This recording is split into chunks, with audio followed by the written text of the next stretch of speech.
students, I am Pintu Kumar and this is my new YouTube channel, English Gyanology. Here I am going to teach you about all the chapters from the courses of 7, 8, 9 and 10 with the solutions and explanations in a simple way.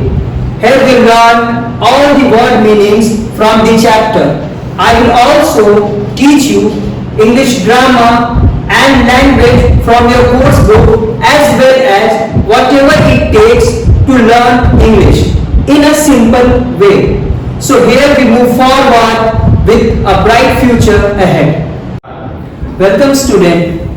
Today we are going to learn Dust and Snow poem by Robert Frost.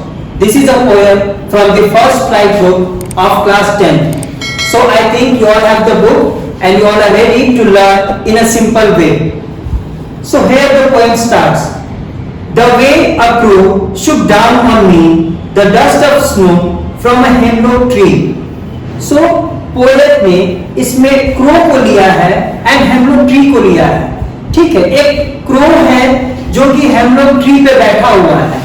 Okay, crow is the indicator of doom and sorrow and also hemlock tree जो एक poisonous tree है. ठीक है, and उसके white flowers होते हैं जो कि सिग्निफाई करता है sorrow and pain. But the poet has taken hemlock tree and crow to signify that he is also in a bad mood और उनका मूड आज ठीक नहीं है और उनका दिन खराब जा रहा है for certain reasons. हमारा भी दिन कभी कभी खराब जाता है and we sit idle, कहीं भी जाके हम लोग बैठ जाते हैं and the poet is sitting under the hemlock tree. वहां पर poet बैठे हुए हैं and suddenly crow जो है, कौवा जो है, वहां से स्नो के पार्टिकल्स, डस्ट पार्टिकल्स फेंकता है उनके ऊपर एंड द पोएट रियलाइजेस कि उनके ऊपर कुछ आ रहा है. एंड द पोएट जो कि अपने दिमाग में वो ये सोचते रहते हैं मेरा दिन क्यों खराब हुआ, वो सोचते रहते हैं मैंने क्या गलत किया, मैंने पास्ट में क्या गलत किया, and is sitting idle and is thinking about that only. Okay, but जैसे ही उनके ऊपर डस्ट ऑफ स्नो आता है उनका दिमाग और मूड चेंज हो जाता है. Again, has given my heart a change of mood and save some part of a day I rued. So poet इसमें क्या कहना चाहते हैं कि उनका दिन जो खराब चल रहा था, जो दिन वेस्ट जा रहा था, वो चुपचाप बैठे हुए थे अपने सारे काम छोड़ के. He was sitting idle there और उनके ऊपर जैसे ही डस्ट पार्टिकल्स आते हैं उनका मूड चेंज हो जाता है और वो सोचने लगते हैं कि मुझे करना क्या था, मैं इतना सोच क्यों रहा था. एंड वो जो डिप्रेशन था और जो सैडनेस था उनके अंदर, it was washed away by the beautiful dust particles of snow. चूंकि विंटर सीजन था और विंटर सीजन में हेमलॉक ट्री पर डस्ट पार्टिकल्स ऑफ स्नो होते हैं.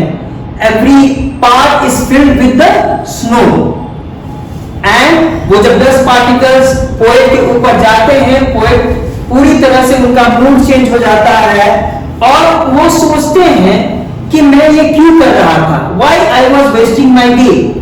दैट्स व्हाई उसके बाद वो बोले कि वो मेरा पूरा मूड बदल दिया, इट चेंज्ड हिज मूड और अब वो जो डेली का उनका काम है, जो डेली टास्क था उनका, वो अब कंप्लीट करेंगे.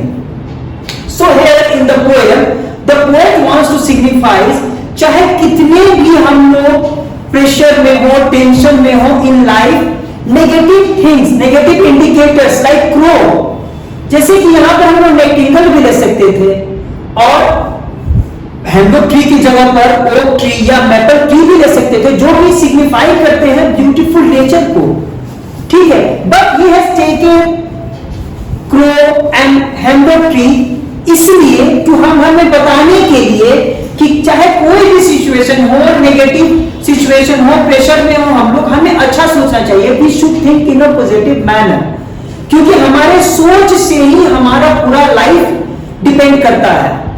एंड अगेन, हम अगर अपने सोचों के साथ, पुराने गलतियों के साथ अगर बैठे रहेंगे, we are going to sit idle, will sit and think that what things we have done in life, हमने क्या गलतियां की हैं, एंड हम लोग उसके बारे में सोचते रहेंगे तो हमारे जीवन में हम आगे नहीं बढ़ पाएंगे। We can not move further, हमारे डेली टास्क रुक जाएंगे। जैसे कि वो पेड़ के नीचे बैठा था, उन्हें जो सुबह से काम करना होगा वो नहीं कर पाए होंगे।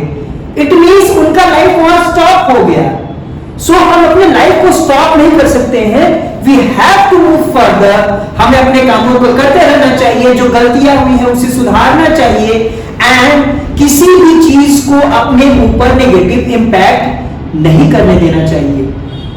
एंड हमें हमेशा अपने नेचर से कुछ सीखना चाहिए, क्योंकि नेचर हमें सब कुछ सिखाता है। The beautiful nature provides us everything, and भले ही हमारे पास ऐसी चीजें हैं जो कि डू लाइक कैट है, जो कभी कभी हम कहते हैं कि काली बिल्ली रास्ता काट के चली गई, सो हमारा दिन खराब हो गया, बट हम वहां रुक नहीं सकते हैं। हमारा दिन खराब होता है हमारे कुछ नहीं करने की वजह से, हमें रुक जाने की वजह से हम रुक नहीं सकते हैं। We have to move further, we have to see our life, और हमें अपने सारे हमारे अपॉर्चुनिटीज को लेना चाहिए, और हमें जो कंप्लीट करना चाहिए, जो हमारे टास्क हैं डेली के, उन्हें हमें कंप्लीट करना चाहिए। सो होपफुली एवरीबडी, आपको समझ में आ गया होगा what this poem wants to signify, ठीक है।